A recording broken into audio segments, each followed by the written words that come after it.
Is Battlefield 6 actually worth buying? Is this game worth all of the attention it has received lately? I mean, the beta alone has already surpassed the peak player count of Call of Duty on Steam at the time of Modern Warfare 2022 and Warzone 2. Those are very impressive numbers, extremely impressive given that it's only a beta, so I'm curious to see what the full game is going to do when it releases. But the question still remains, is Battlefield 6 worth buying? Is this worth a purchase? And this review is coming from somebody who I'm honestly a fan of a lot of the older Battlefield games. The Battlefield titles I was most invested in were Bad Company 2, Battlefield 3, and 4. And from that point on, I was a little bit hit or miss with the franchise. And when 2042 came out, the launch was very different to where the game ended up. I actually ended up enjoying 2042 a lot closer to the end of its life cycle, and I did not really care for how it was in the beginning. So first things first, is Battlefield 6 already better than the launch of Battlefield 2042 beyond a shadow of a doubt? Absolutely. Battlefield 6 is in a far better technical state. It is more fun. There's, I would say, more polished content that the game has to offer, and fundamentally the core bones of the Battlefield structure are already more intact than 2042 probably ever was. Like, in that game, they kind of destroyed the concept of the traditional Battlefield roles and class systems, only for the end of the game just to kind of backtrack to where it almost should have been from the beginning. So they got rid of that entire system, but Battlefield 6 is already setting off on a good note where those roles are very much in play, and it feels like traditional Battlefield again. And even when it comes to gunplay, I'm going to say that the gunplay of Battlefield 6 does not feel like 2042, hardly at all. To me, it feels most like an echo of Battlefield 3. Look, I know I'm making a lot of comparisons to 2042, but I think it's apt here because 2042 was such a weird departure and direction for Battlefield that to really highlight how much back to its roots that Battlefield 6 has gotten, you almost need it as a way to compare. The biggest thing to point out, though, in comparisons to 2042 is that Battlefield 6, when the game does launch, will fully have a single-player campaign, which 2042 could not even say that much. It's crazy to me that having a single-player experience now is a selling point for games rather than just like a given or something that you would expect to be from day one. But this game feels very grounded in a way because it does take place in the very near future, where 2042 is also sort of a distant future type of game, but this feels like the game that 2042 probably should have been. And we'll get into more specific details on why I characterize it that way, but I wanted to lay that out because Battlefield 6 has gone to great lengths to really catalyze its identity and have a specific look and feel to the game that is not only relatable, but something that you can get immersed in. That was probably the first thing that struck me when I started playing the Battlefield 6 beta, was that there is a lot to be said about the small details and the level of immersion that they can bring. I feel like I hear this sentiment a lot, not only on the internet, but, you know, real life friends of mine. Like, the first couple of months when Call of Duty comes out, it has this real identifiable trait, you know, and characteristic, and it has an identity and a specific feel. But as the months go on and more, you know, crazy stuff gets added, it really starts to denigrate the identity of what that game is going for and what it should look and feel like. But Battlefield 6, given it is still a beta, and I'm sure there will be more additional things that get added later that maybe take some chances, we'll see. But at least for now, within the context of the beta, they were able to implement enough identifiable characteristics to really give you that level of immersion that you just don't get in other ways, where that can be easily shattered by changing just a couple of small details. Just because the look and feel of the game, and specifically the beta, has gone back to Battlefield's roots and it feels like an old school Battlefield game again, that doesn't mean they've regressed in terms of game development and the way that the game sounds, it looks, and it feels. There's a few really neat, cool mechanics that I didn't expect for a game like this. There's a mechanic where if you jump out a window, you can press circle right before you hit the ground to do like a combat roll that not only gives you a bit more distance off of your jump, but specifically reduces the fall damage you take. I've also feel like they've tried to hone in on movement, having a good balance between, you know, a slow-paced, tactical feeling game, but also feeling fluid enough to make sense in a modern setting and what gamers are used to now. There's a lot of debate about the movement in Battlefield 6. Personally, I feel it can maybe do with being a tad quicker, but it's at least fast enough to where the game doesn't feel dated or sluggish, and I think that's a very important thing. Everything feels incredibly fluid, from the gunplay mechanics to the way that you interact with your environment and get around the map. Speaking of the maps, we'll get into specific detail, but destruction is obviously a core staple of the Battlefield identity. And I have to say, even just from the start of the beta, I can really appreciate the destruction more in this game than I ever did in 2042. That game was trying some really weird stuff with like these apocalyptic, earth-shattering events in your matches, and I feel like the destruction here is obviously impressive and it's technical and it's realistic, but also at the same time, it's more controlled, it's grounded. I would just say it's a more sophisticated take of destruction that's contextual to its environment instead of just doing the most like apocalyptic thing you can imagine.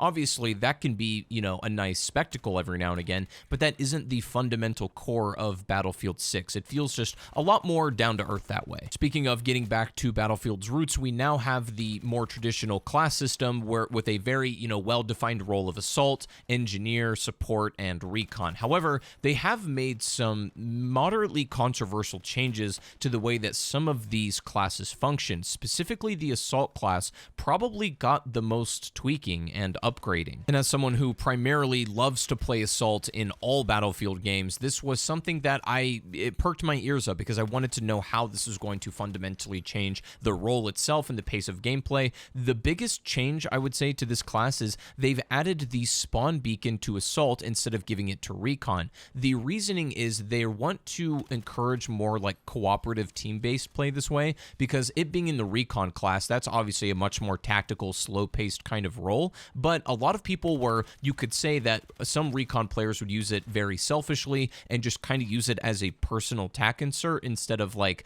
you know, putting it at key positions to spawn additional teammates for, you know, tactical positions. They would just kind of use it for themselves. I can absolutely see the reasoning behind that change, honestly. Like, if you want your assault players who are traditionally at the front lines of battle in almost every situation and are constantly either on the objective or very near the enemy spawn points, you want to be able to use the spawn beacon for a tactical position marker. But taking away from recon, I think that for anybody who primarily plays recon is going to be somewhat controversial. But otherwise, I really enjoy the passive benefits they gave to all of the classes, but specifically assault, because that's what I play most and what I'm most familiar with. But the roles are really well defined in Battlefield 6. They make sense, and they all have their unique position in the meta of the game. I want to talk about game modes really quick, because at least in the beta, we have a couple of different modes to play. There's King of the Hill, there's Domination, and of course Conquest. And when it comes to Conquest specifically, there's open and closed weapon conquest. So that is worth pointing out, because you can either have a more sort of like locked in traditional way to play, or you can basically play it essentially as a free-for-all and expand the abilities of the classes a little bit more.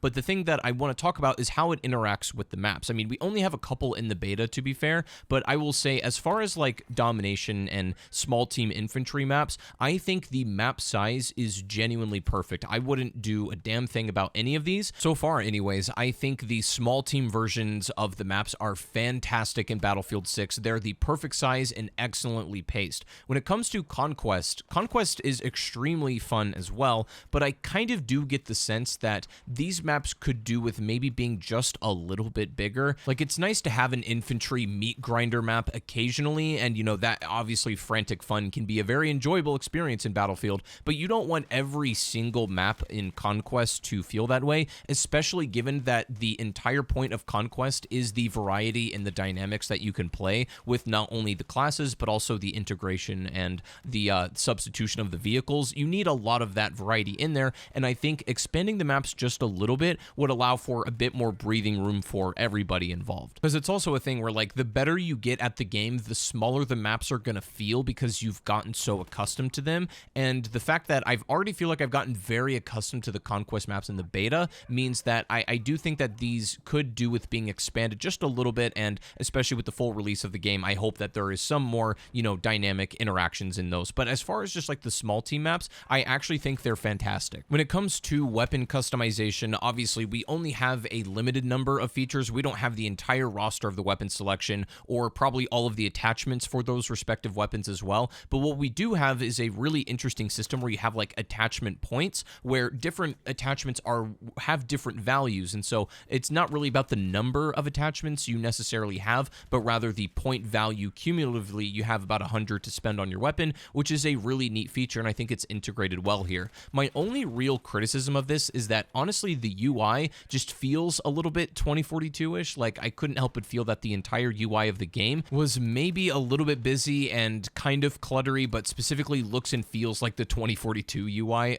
just a bit. So it's not a massive complaint, but it is something I wanted to point out. But the create a class and customization system is nice. I would just say that the descriptions of some of the attachments can be a little vague, and like the numbers don't always do a good job of really displaying what something does. So some further testing I'm sure will be needed to really figure out these attachments and what they all can do. But that's part of the fun, right? Is experimenting with stuff and figuring out what all of the Battlefield sandbox has to offer you in any given match. The emphasis on teamwork here, I also think, is a lot more pronounced than it was in some of the more recent Battlefield titles. That is primarily done through a lot of the changes to the specific classes, but also even the ability in like small team maps to be able to revive teammates. Like, it's not like a crazy change, but it is one of those things where it happens so fast, and I don't think people are used to it in a mode that quickly paced, that you're realistically going to be reviving people a lot. You might get a couple per game, but unless you're going out of your way to revive people, it's kind of uncommon to do so. They've really gotten the core gameplay of Battlefield right this time, and not only does the game look and sound and feel fantastic, it feels a lot like classic Battlefield. Genuinely,